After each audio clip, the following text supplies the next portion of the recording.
morning. It is a date like no other, and someone challenged me yesterday and this morning.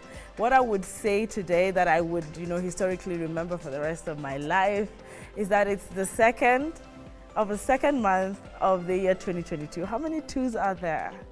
Yes, and we're never going to see that again.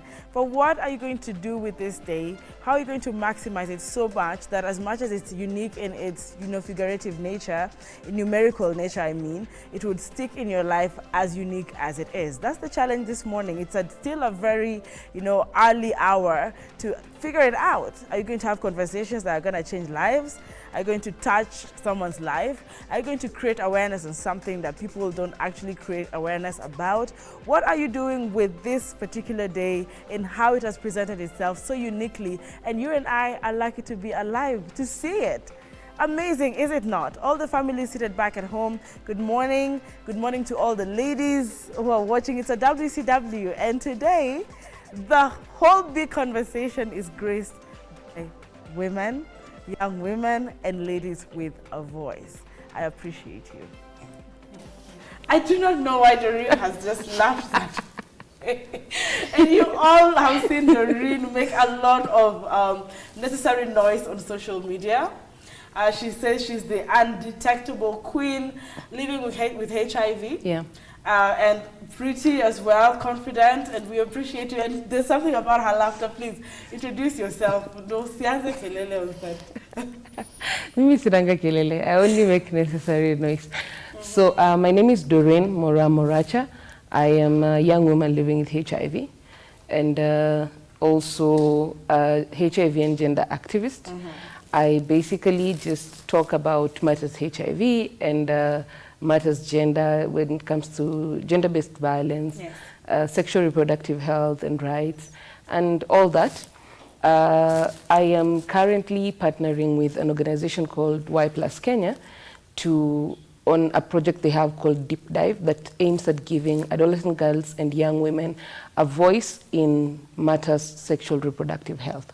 Yeah. And I like that you've just, put us right in speed. We're talking about reproductive health among the youth, not forgetting that the youngest mother in Kenya as we're speaking is about 9 years old. Somewhere there. And we don't know whether to place her as a youth or a child anymore. And I don't know what you have to say about that as well. Thank you for bringing amazing girls. You girls look great. And you've started the journey so early, the journey of advocacy. I want to appreciate you for that. And of course, Patricia Philip Mativo. Amazing names. You are the Persons with Disabilities member, Y+ Kenya Tausi Task Force. How are you? I'm good, thank you. You want to start us off with some amazing opening remark? Well, I'm glad to be here, and I'm looking forward to the conversation of sexual reproductive health. Mostly I'll focus on persons with disabilities because they are the most neglected members in the community. All right. Yeah. Thank you very much for that as we begin. And of course, Marlene Atieno, I'm loving the African print. This is member Y+ Kenya Tausi Task Force, AGYW, living and affected by HIV. Please, karibu sana. Thank you very much.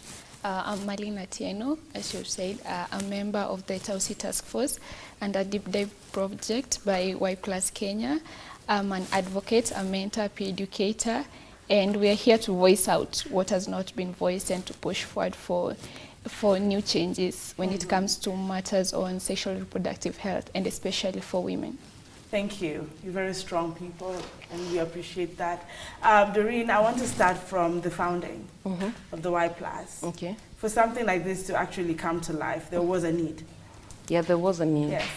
The need started globally, where we have the Y+ Global, which is the global network of young people living with HIV. Yes. And now they have different country organizations, or rather country chapters.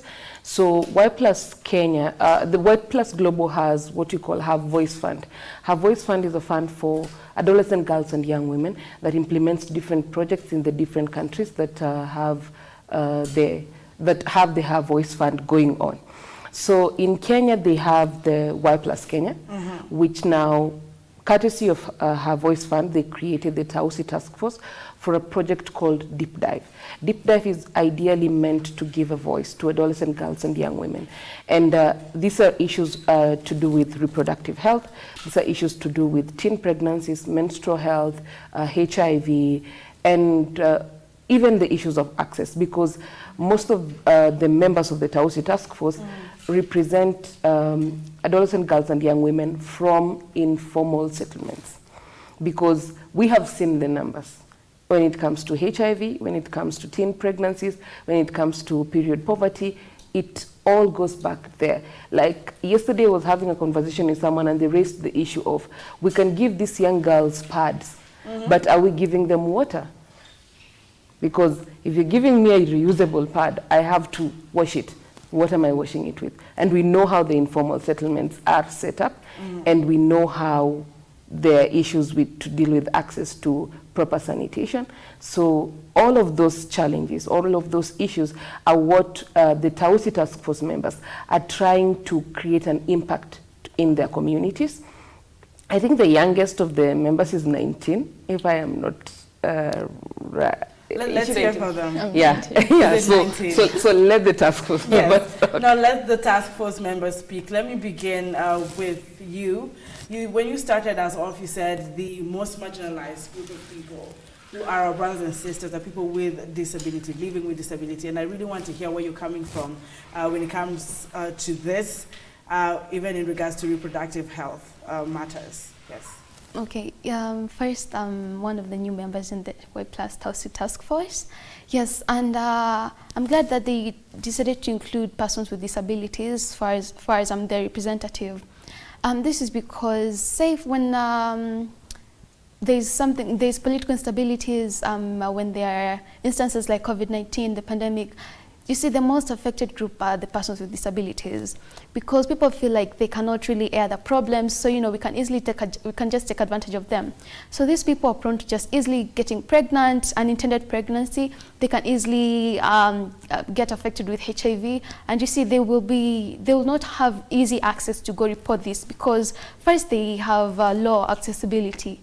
For example, if it's somebody in a wheelchair, before they even start of thinking, I should go report this to the gender desk, it will take them time. So they'd rather just stay at home and just keep quiet until there's somebody out there who's able to, like, you know what, I can support you in this, I'll be there for you, let's go, we really need to report this, Yeah, that's why we need to air mostly the voices of persons with disabilities, because they hardly say out their problems. All right. Yeah, for me, I'm somebody who really speaks a lot. So if I'm there to support them, I'll do it gladly. And I want to come back to you, Doreen. She's just mentioned, some of the things that they go through. And I want to understand how Y Plus is coming in, the Tausi Task Force, on that first, predicament that they face. I'm also looking at situations of rape, sexual assault. And last time we had an advocate on set talking about even access to the judiciary itself. Yeah. In and within that, judiciary hall or court, to be more specific. Yeah. How are you guys coming in? So you see, the thing with the Y Plus and rather the Tausi Task Force, they brought in Trish as a representative of persons with disabilities. Why? Because even from a HIV perspective, for example, blind people are not able to read their ARVs because they're not written in Braille. They're written normally. Okay. So unless they're told this is one pill, you take it every day, and so they have to, they work like that. And it's something that they have complained about for a very long time, but for some reason, we still leave them behind. So this is actually one thing that I'm very proud about when it comes to Y Plus, that they decided that we are not going to leave behind the voices of persons with disabilities. They still have this adolescent girls and young women who are living with disabilities still have the same issues as every other person. But now they're even more marginalized because we keep leaving them behind. In literally all the spaces I am in, I don't always meet a person with a disability because they are always left behind, in that we are advocating for condoms, but how are we teaching them to use condoms? Absolutely. You see, we are advocating for contraceptives, but how are we teaching them and also giving them access to that? So when Trish comes in, she brings in her voice in that if we are giving these young adolescent girls and young women who are actually able differently, we are also going, she is the representative. Yes. She actually gets to speak and gives her voice about it, in that they're still affected by teen pregnancies, they're still affected by menstrual poverty, they're still affected by lack of access to SRH services. And imagine SRH services are actually affecting young people, like normal young people. So what happens in that situation? Marlene, yeah. I want to begin. I want you to start by responding to how this affects young people, and from where you sit. We've not had you speak. Okay, so on what she said, yes. The unique thing about the task force is that it has brought in different people from different dynamics. I'm from the slums of Korogocho, and you know the vulnerability that comes from coming from the slums actually. And now when Y Plus comes in, it does not only air the voices of what we think, because even in the task force we say if it's not from us, then it's not for us. Okay. And this is the big mistake that these decision makers make at many times, that they go in boards, they sit down, they come up with issues, and then they come up with solutions that they think will work for them, which is not from the young people. So at the task force, we say that it is for us, from us. This is what we think. These are our possible solutions, because even when we go back as representatives of the task force into our communities, we go back to represent those people and tell them, this is a platform for you, and this is where now you can air your views. And sometimes we are crucified because we push in, but when it comes to decision making, other people step in again, and we're limited. All right, Marlene, I'll just stick with Marlene for a second there, and she seems to be very vocal about, what the women and girls are going through in terms of reproductive health. So I would ask you, because you're a young woman sitting right here in front of me, what are these issues, especially for the women and young women in the slums, that are not being spoken about? Yes. So I feel like SRHR is a very wide topic, but when you narrow down actually to menstrual sanitation, this is where all these issues come in, because now when you're looking at when COVID struck in, the government had a program of offering sanitary towels to girls, and now when schools were discontinued, where will they get them from? This is where now you find girls exchanging sex for sanitation, exchanging sex for money to buy that water, because water is bought in Nairobi especially, yes, yes, to afford water, because now we're giving them sanitary towels, but where do they get water from? And this is where early pregnancies, new infections, HIV in high numbers, this is where now all these problems of sexual and reproductive health come in, because at least the government is doing something and we're appreciating the much they're doing, but have they listened to us? Why is the gap? Even if they're doing that much, why is this gap still not bridging itself? And this is why now we have to have meaningful youth engagement. Okay. We just don't want to be called in forums and we are seated there and now the cameras point that we have representation of the young people. We want to speak for ourselves when you go in there. We want to be able to air out for ourselves our own issues, because also when being represented, you find some issues you put on board, and then when they go there and they can't speak about them and they can't explain them the way we can, they are not spoken about. Okay. So this is the issue we are having. And in the slums area mostly, and I'm very much privileged to have gotten the exposure that I've gotten, but we have very limited opportunities for these young people to speak for themselves. I respect that. I really do. If you're watching from Korogocho slums or wherever the informal setting is, do you share the sentiments of Marlene this morning? We really need to hear from them, because from what you say, even the Y Plus is able to pick a few things that might have not been spoken about. These are not taboo conversations. It's time to actually speak about them. Now, back to you with people, persons living with disability. I'm looking at how many cases do we have where we actually know that this kind of education, sex education, for example, because there are schools, special needs schools, for example, right? Is this part of some training? Do you guys have these conversations as we are speaking? Because ultimately, when the reports are done, the question is, was the awareness created? Is there enough awareness happening among the young girls and young women living with disability as we speak? Okay, first is young women or people with disabilities, we normally avoid the living parts. Okay. Yes. Thank you. Yeah. So apparently there is less awareness because they believe that persons with disabilities rarely involve themselves with sex. So they hardly get that access to sex education because they think, no, these people don't really they don't do sex. So that's the problem where everyone goes wrong. So if we're able to emphasize on having a lot of sex education given to persons with disabilities, it will be really good for them, and it will help us solve many problems that affect them in the community. Because even, say, when it comes to contraceptives, yes, it's also part of sex education. So if you don't give them that, how are they supposed to know that this is how we're supposed to use a condom? I have these many access to contraceptives, which one will be good for me? But they don't have that. So they'll be like, for me, it's just sex. I mean, I only know what I'm doing right now. I just like it, but I don't know the consequences until now they have the unintended pregnancy. Then later they'll realize that they're also affected with the HIV due to health complications, yeah, and many other things. Right. So we are advocating for also sex education for persons with disabilities. Doreen, in the past few years, I think a year or two, there was this contention about sex education and the age limit, and when parents and the community should start engaging not only the young girls but the youth when it comes to reproductive health discussions, especially sex education. I don't think we ever got anywhere. But we see a lot of consequences of not having this, conversations now in the latter, and I don't know what you have to say about this. You see, since COVID came, we keep saying that COVID brought about teen pregnancies. And it did, in most places? It actually didn't. Teen pregnancies have been happening. Okay. We just haven't been noticing the numbers because before that, things used to go back to normal. But now the children were home. Now we actually got to see the reality. Now we got to see the news actually. Media is now highlighting that these young girls and young boys between the age of 9 to 18 are actually now sexually active. And then now everybody woke up and they're like, what is happening? Where are we? Where is the rain beating us from?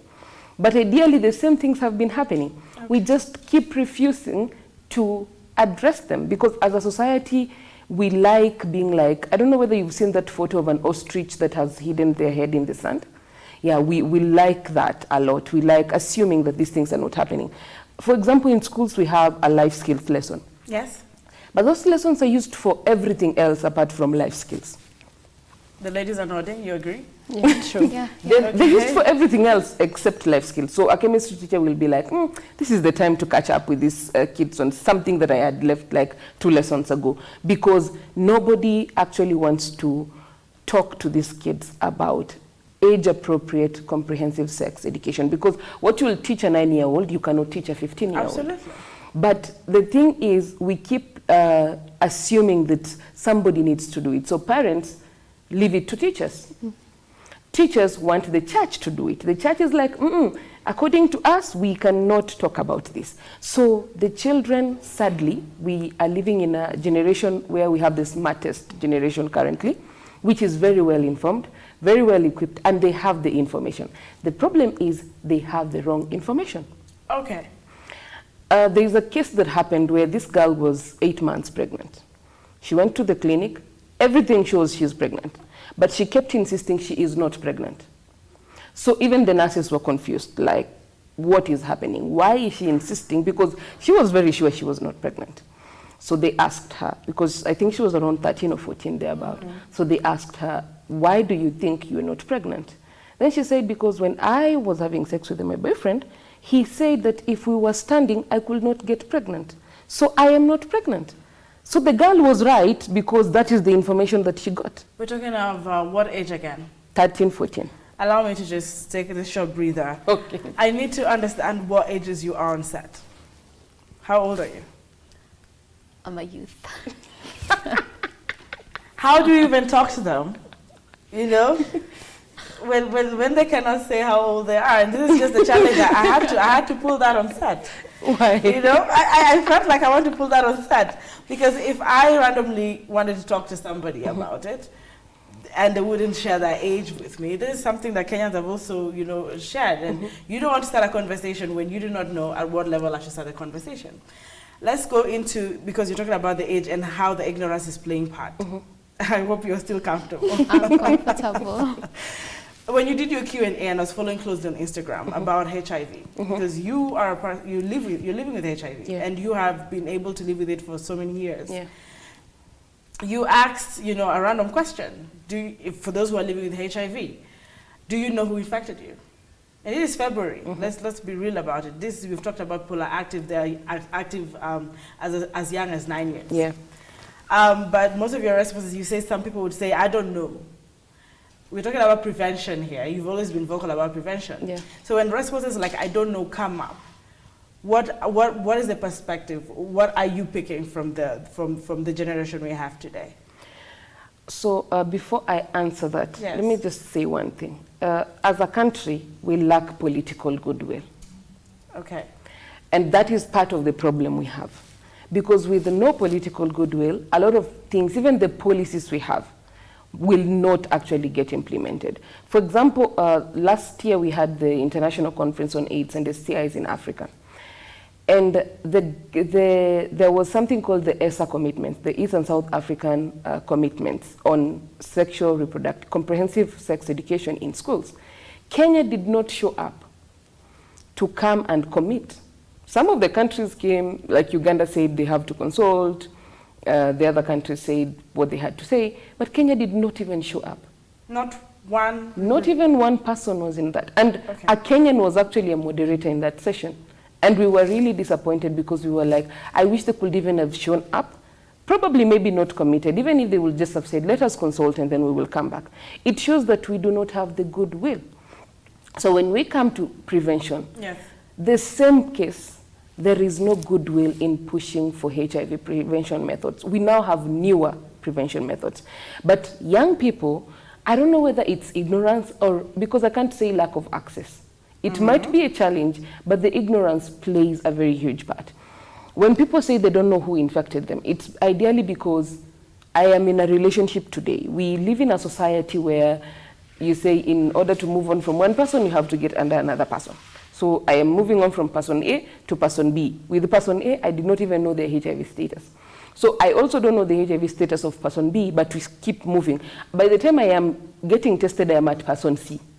So out of these three people, I don't even know who among them was HIV positive.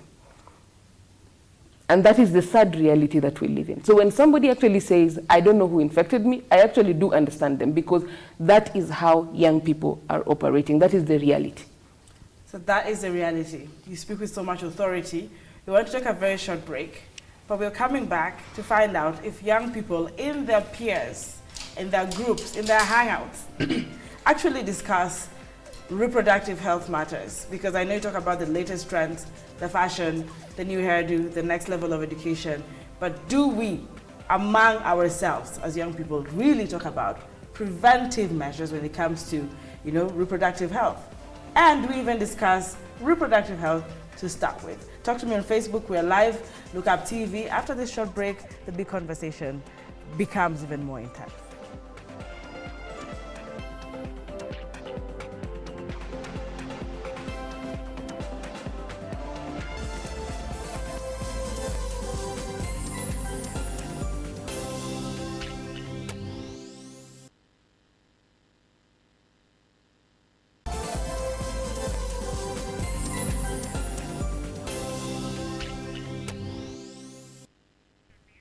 Thank you very much for keeping it right here. This is Look Up TV, and hashtag The Morning Drift is actually trending on Twitter. Thank you very much, Doreen, for being here. Marlene and Kivuta, is it? Thank you very much. Patricia. You can call her Trish. Trish, yeah, I can call her Trish. She has a very long name. Thank you very much for being part of this particular conversation. And allow me to go to the comments on Facebook, because there's certain questions that are being asked here. And the Sesmo Times, good morning, thank you for keeping it right here. It is saying, in reproductive health for the youth, is feelings included in terms of relationships? Yeah, because I wanted, because these are the youth and these are the conversations. Maybe you answer that question. Maybe you answer, because that's why I said, what do the youth talk about? Because according to them, when they're talking about sexual health, it is feelings and relationships. But answer, could you please answer this more? Yes, they're included. Okay. Feelings are included in a relationship. And this is where now when you have the information, again, it guides you on what you are feeling. When you have the information of HIV is real, and actually not that when you have sex when standing up you can't get pregnant, then that is where now the information guides you on what to feel when you're being told to have sex when you're standing up and not get pregnant. Sismo, did I answer you? I don't know. Tish, what do you think? If I've understood the question, yes. Yes, feelings are involved in a relationship. It depends. We have very many types of relationships in this age. I like that. The ones where people just, come and stay, friends with benefits. Yeah, so it depends. If somebody's attracted to you, then definitely that's a feeling. If you guys are not attracted to each other, then clearly there are no feelings. But again, the talk about sexual reproductive health, yes. It's something that young people should do it freely. Personally, when a friend of mine asked me, I just tell them black and white. And somebody will just pass by and they would wonder, what are you guys talking about? So I'll be like, wait, this is the right time we should talk about. There is no shying away from this topic, because if you choose to be ignorant, then you'll be really messed up. We're talking about a generation where we've had words like sponsor come up, babas come up. It's almost normal. The hookup culture, online dating. Yeah. And I don't know what you have to say about it, because this is all they talk about. This is mostly what the youth talk about.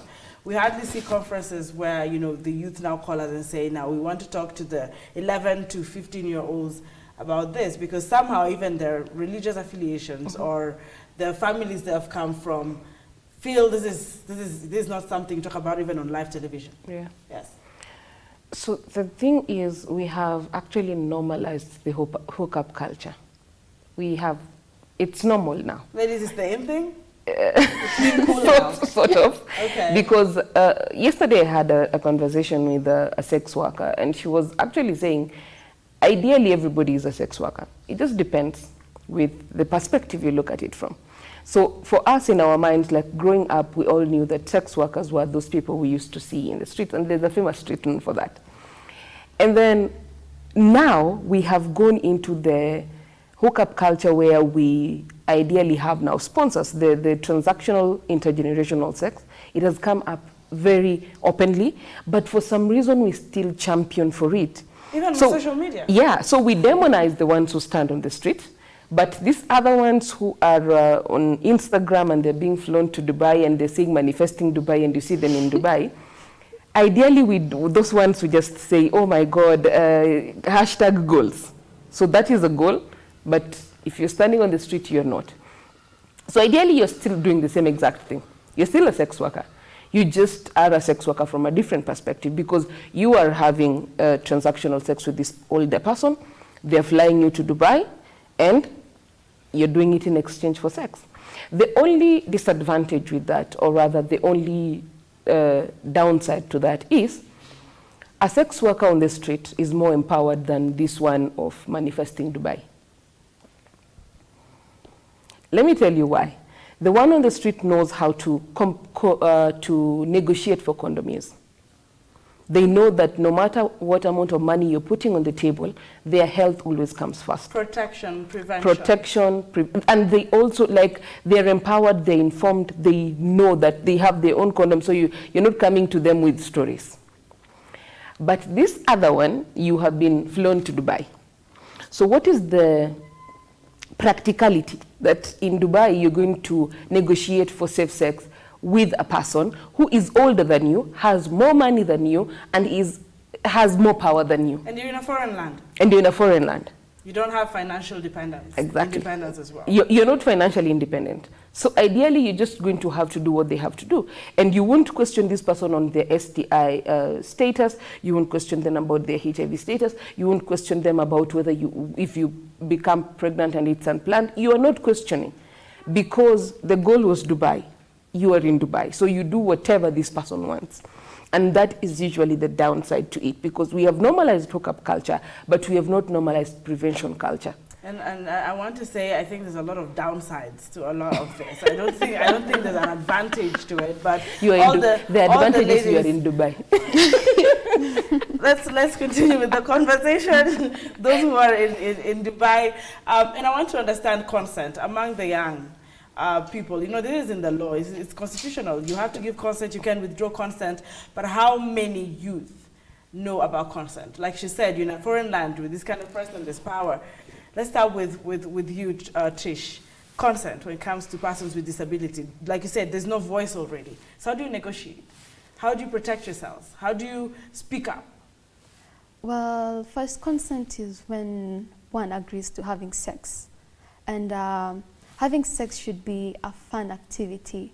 But if somebody is not enjoying having sex, probably, yes, that means probably they never gave the full consent. And at this young generation, they believe that so long as, say, you're dating or maybe you're seeing somebody, it's already full consent. But even if in a relationship, but you're not ready to have sex at that moment, that's still, you should air your voice that I don't want to have sex right now. But you'll find people saying, no, you're my girlfriend, so what do you mean you don't want to have sex right now? Yeah. So consent is something that it should be there even while you're in a relationship, while you're even married. Because people still wonder why are people raped and they're in a relationship or they have been married. Well, it starts with, do I want to have this sex? Do I want to enjoy this sex? If I'm not going to enjoy it, then that's not consent. And even with that, before the enjoyment, I've seen you say E for enjoyment. It is E for consent, you know, and when you're saying that before you enjoy, what are the consequences? There's also an E in consequences. Yeah. But Marlene, what about the consequences? You know, if you met a girl in the slum today and you just said, hi, how are you? My name is Marlene. Could you please tell me the consequences of having this kind of, you know, intimacy kind of relationship? Would they be able to answer you as you're speaking? They won't. They won't, because they don't understand that it's actually their right to agree to it. But on how Doreen has put it, when you're with an older man, and when you've gone through some privileges, then your consent is withdrawn. Because now they assume they have power over you. They can manipulate you the way they want. And Trish has given a very good scenario. But what I'll say is that, why should we have conversations of after abortions? Why should we have conversations of after infections? Why should we have conversations of after the pregnancy? It's because we've put it in a way only 18 years old can agree. Instead of us looking at this age of consent and looking at what we are having, accepting the situation at hand. These 13 years old are having sex, statistics have shown. But because we live in a society that has embraced culture and are still looking at these young people as the small children that they are, then we assume of what is going on. And it's just because of consent. It's because they've not been told, you're 13, you're having sex. Okay, this is how you should prevent yourself. Don't sugarcoat that sex is for the married or what. We already lost hands on that. I don't think they're sugarcoating it, okay, but most of the people who you say are sugarcoating feel they're just, you know, keeping the values intact. For them, they can speak for themselves back at home. It's okay. The other side of research and people who have a different opinion is just that this setup here does not have someone who is of a different opinion. But if I checked research, they would say, do not normalize, you know, this, you know, relationships as they say at tender age. But what you're also saying is that the society is not changing. It's not. With what the reality really is. Now, let me just read some few comments here. As Cyprian Getanda Singombe is saying, Doreen Moracha is just a great soul and friend. God keep her, keep inspiring the world, girl. Thank you. Joy Mark saying, this conversation should be a collective conversation. We need to normalize talking matters that were deemed a taboo. The world is changing, like you said. The young are indulging in activities that place them in compromising situations. Very articulate young females on set. Compromising situations. You also are not informed, but you are in this situation. You see, even though you're saying that the people who probably disagree with the sex education are trying to keep the values intact. But then how do we explain a 9-year-old mother while keeping values intact? Because the more we keep hiding, the more we don't, because we do not have these conversations at home.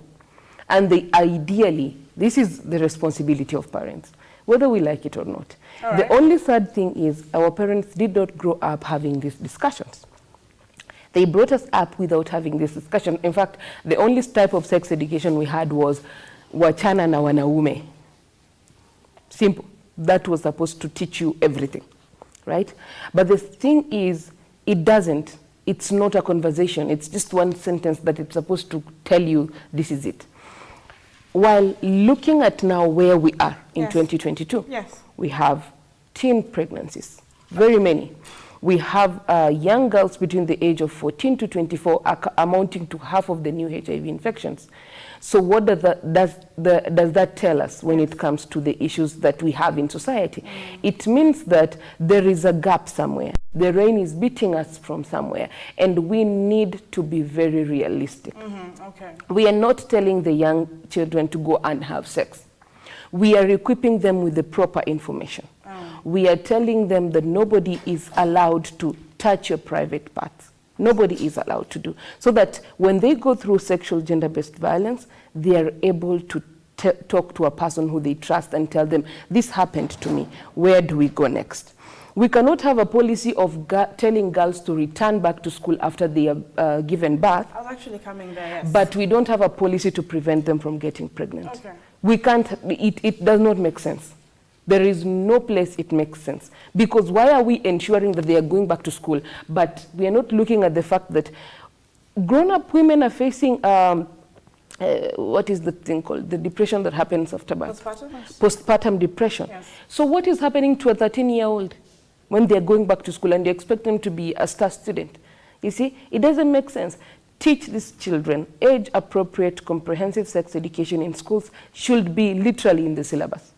So that both of them, both boys and girls, it's not like a gender perspective, like we are putting this one, no, all of them should know that this is it, this is the reality, and this has consequences, and you cannot walk out of the consequences. If you have unprotected sex, there is STIs, there is HIV, there is an unplanned pregnancy. Doreen, as you're speaking, we have some 2 counties leading in infection rates, but they were not for some time. Is it Kajiado? Kajiado and Narok County.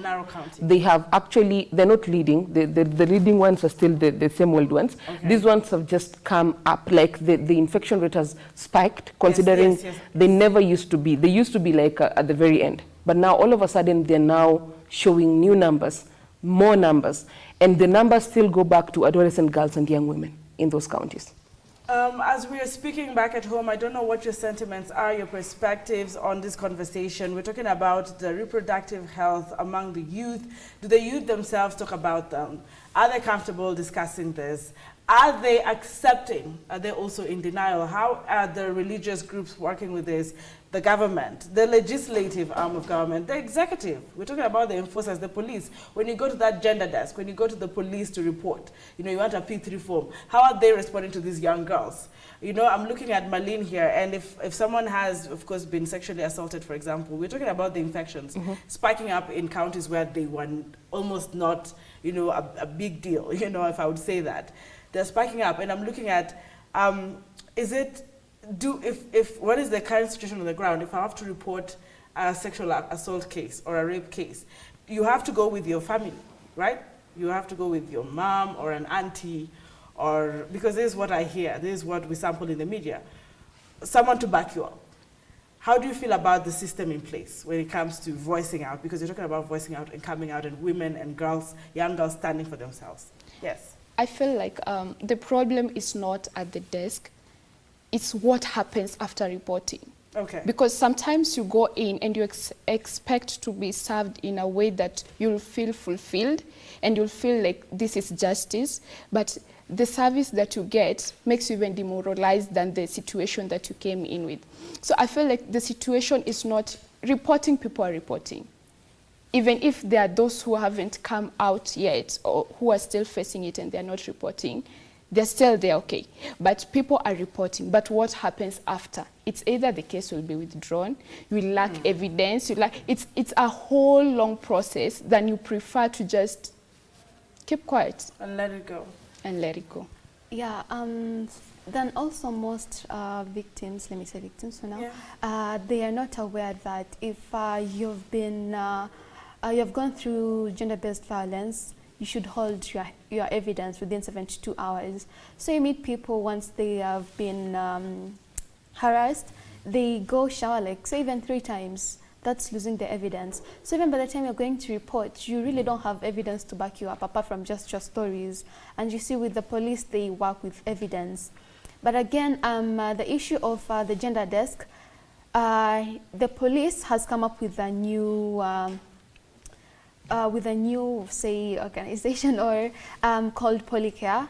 So so now they're moving from police cares to police care, and the Polycare, they already have a model at their HQ here in Nairobi, where once you get into the Polycare building, by the time you're living out, you'll be living out as a person who has been served fully, because it's going to be a one-stop center where you have lawyers, you have doctors, you'd have counselors, and you'd have the police investigating your case. So that's the new narrative that the police is trying to change, from police scares to police cares. So they're going to bring all the services under one roof for the victims, and to avoid the negativity that do not report your case because this and this will happen. And with now in that line, I'm just, of course, clearing the system, because people say, oh, you're talking about prevention, but when this happens, what else do I do with myself? The system is now embracing, ensuring that everyone, psychologically, justice, in regards to justice, and holistically, you're taken care of. Now, what we are here to talk about, we've laid the foundation, and you started us off on the prevention. I want to hear from you, ladies. You refuse to say your ages, but you of course look younger. And we want to, of course, appreciate a generation where solutions come from you guys. So this is what it is. You know, like you guys like say, it is what it is.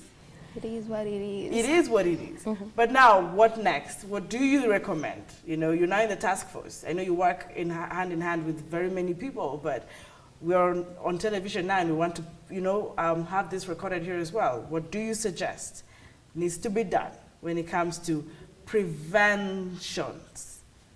All right, of teen pregnancies, HIV infections and reinfections, sexual assaults, among other things, in whichever order you want to put them. Okay. First, awareness is something that should continue. It shouldn't stop. And we need to have very easy accessibility to sex education, mostly to persons with disabilities and any other group in the AGYW, that is adolescents, girls, and young women. Yeah, so there needs to be more awareness and more sex education out there, because when you educate people, they'll be able to know that this is what it's supposed to be done. In case of this is where I should report. Yeah, don't assume people know. They don't know. They don't know at all. Doreen, you agree? We're assuming a lot that people know. Okay. Okay, but sometimes I feel like people know. It's just that you know, the way our society is built, like we have so many systemic issues. So sometimes you can get violated and you're like, let it slide, you know, like the police won't even do anything. But ideally it's because, did you even seek the service? You did not. So we just assume, I know it's difficult, but giving up is not like really the solution to it, because the more you give up, it means that you are one statistic that decided to fall through, and how many of you decided that you're just going to ignore the whole issue? So when it comes to prevention, and this is, there's a reason why Condom Day and Valentine's Day are on the same month. In fact, they follow each other. So World Condom Day comes first, to prevent yourself on Valentine's Day. Ideally, I am thinking that is what the person who came up with the date was thinking. So you make it look like it's on purpose. Yes, but let's continue.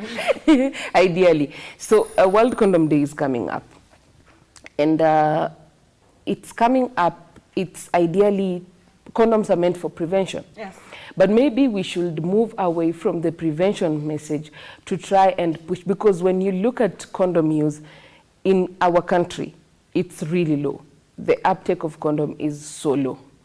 Why? I honestly don't know, considering we have free condoms, we have affordable condoms for those people who can afford, but still they're not being used. Like, people are more concerned about not getting pregnant than getting HIV. The thing is, pregnancy is just 9 months, and the child, ideally, children grow very fast. Even if you're going to take care of them for 18 years, it's not going to be as hard as having to take medication every day of your life. I know people think nobody is going to know, but there is a lot that goes with living with a lifelong health condition, and it's a preventable condition. So why not prevent it? Why not use condoms? Why not use PrEP and PEP medication? Because all of these are HIV prevention methods that we just choose to not take up for our own reasons. But now the task force is doing an activity on World Condom Day. Okay. But we're doing it on 11th, because I know Valentine's is not going to start on 14th. 14th is Monday, we will all be at work. So we're doing it on a Friday, which is 11th of February. And we're going to teach people how to correctly and consistently use condoms. We're going to teach people on matters of HIV testing and services. We are basically just going to make it about sexual reproductive health and rights. And you see, like, Trish is coming in with important information on polycare. Some people, like, for example, if you go to Korogosho and ask people, I am very sure they do not know about polycare. They don't know about Exactly. it. So those are the kind of, we are going to do the activity in Huruma. So those are the kind of activities that we are hoping to bring out to the young people in informal settlements. And I am really hoping that Y Plus continues with many more activities, so that we get the education and the information on our hands. So that even if somebody says that I was not informed, Yes. After we leave, we know that they are informed, and we know that there is power in information, and somebody can always use it. They know that if I get exposed to HIV within 72 hours, I can get PEP. If I use a condom correctly and consistently, I can get to actually prevent myself from STIs, HIV, and unplanned pregnancies. So let us be young people who are actually embracing prevention.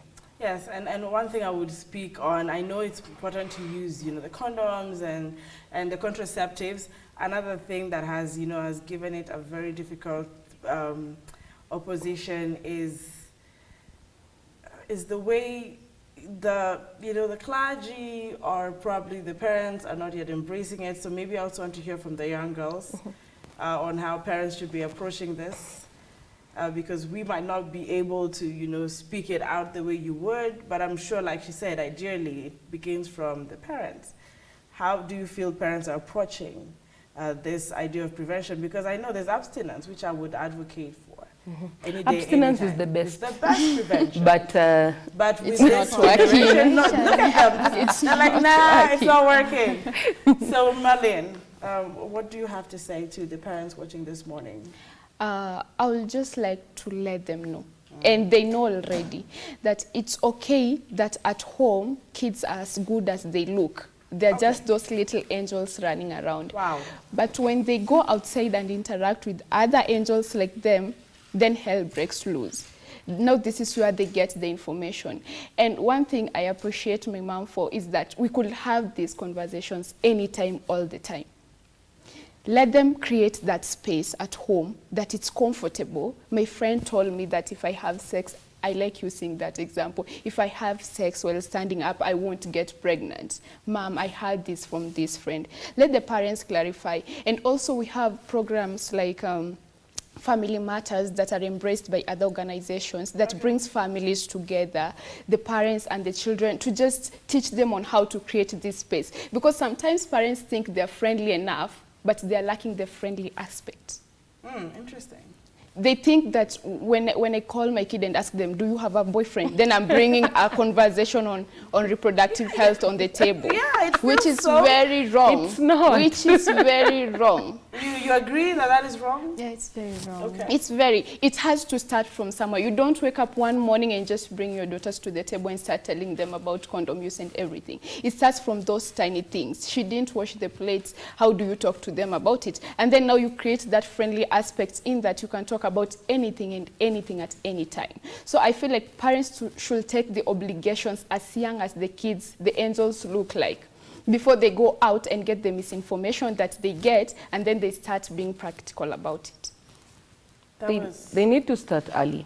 Yes. This thing of waking up when a child is 18 and telling them, hey, so I wanted that to talk about boys. They will first of all look at you like, okay, which boy did she see me with? They become defensive. Exactly. Yes.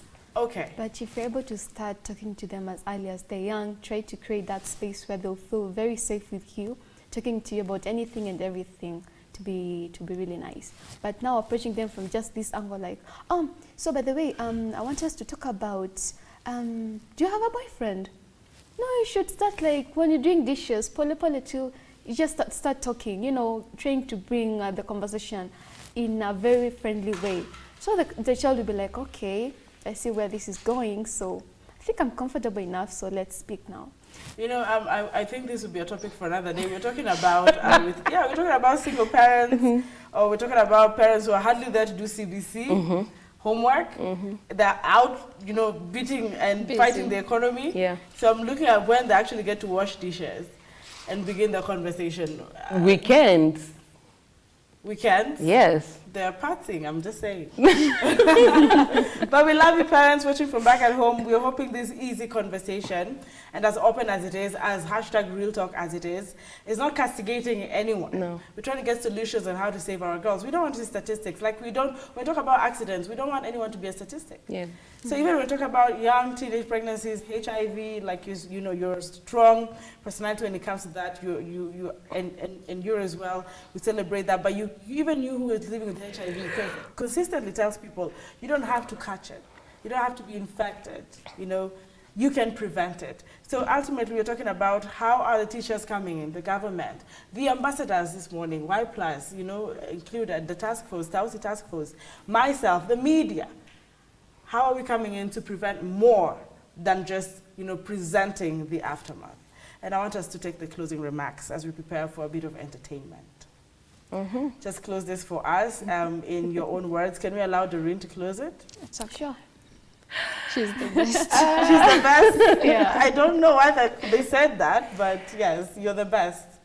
So on a practical level, Yes. as much as we are advocating for CSE, for parents to talk to their children, when we go back to real life situations, there are things that might not work. Wait, Doreen. I'm that host who just interjected. My apologies. Okay. When we were talking about the accommodations, and now we're looking at, are you closing the remarks? We've been looking at if the girl child then, you know, has to go back home, stay home, take care of the child. People have argued that the boy should drop off as well. Yeah, there's that support. bill. There's Strongly. that bill. Why? I mean, we were both involved in this act, so why Okay. should I be the one staying at home? I mean, come here. It's either we all come here at home and we all take care of the pregnancy, or we go to school and when we're ready, we also come back home and now deliver the baby, nurse the baby. Then once again, we're ready. We should all go. It's together. a family thing now. It's We a love family each thing. other. Now, You're not married. by force. I mean, you're the one who did this. So see- why should you just leave it to the girl child? And she was not the only one. It takes two. It takes two. I like her sentiments. I want to hear from you, and then we close. I just want to say the way she said, let's love each other all the way. The way we started there, we love each other all the way until the end, so that if we are deciding to go back to school, we become two parents going back to school, not just the girl. There's that bill. The only downside to it is people are saying it's against human rights, which means it denies both children, if it's children involved, the access to education, which is a basic need. But then again, when you look at it, no matter how harsh it sounds, it's a little bit practical in that if these are two 14-year-olds, then they both get to lose out on their 14, 15-year-old age while taking care of the baby. If there is an adult involved, the adult has to go to jail. He has to, because this is a minor. I love what the CEC Moranga, I think he's in charge of gender or something, or health, if I'm not wrong, and he literally arrested his nephew. Yes, as we wrap up. Because his nephew impregnated a young girl. Okay. So we need to be very practical and very intentional in our fight against teen pregnancies, against new HIV infections. If we are not practical, then we won't. It is an all of us thing. It's not something that we are leaving it to parents. We are leaving it. There's some parents where tradition and culture is playing out and they can't talk to their children about sex education. Then the church and the school get to come in. So let us be intentional in our quest for sexual reproductive health. Let us be very intentional and very practical. All right, and that's my take home. That's what the hashtag Morning Drift is going to close with. Doreen, thank you for your time. You're welcome. For being an ambassador, for working with the girls, and we appreciate the Y Plus and the task force, Telsey Task Force. You guys are amazing. Keep going vocal that way. Do not change your minds. Let just your eyes stay out there. And for the girls who are not informed, go to the grassroots. Go to Kajiado. Go to Garissa. Go to Turkana.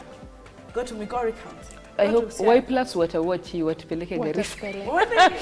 Garissa. I know, but allow me to still remain the host of the show. She will divide me out. You know how she's been vocal on social media, and I'll take another short break. But remember, be intentional about it. Be practical also about it. When you bring out the policies and the data, the researchers, are you giving us the right information? Where are we drawing these policies from? The legislative, arm of government, the enforcers. Everybody, it's our problem. Let's get our solution. And that's it for the big conversation. I hope you picked something, run with it, share it, be the change, and prepare yourself for some entertainment. I can't wait. Did you see that poster? Did you see the gentleman on that culture umbrella poster? It's coming live on TV shortly on the culture umbrella. Keep it, hashtag Good Morning.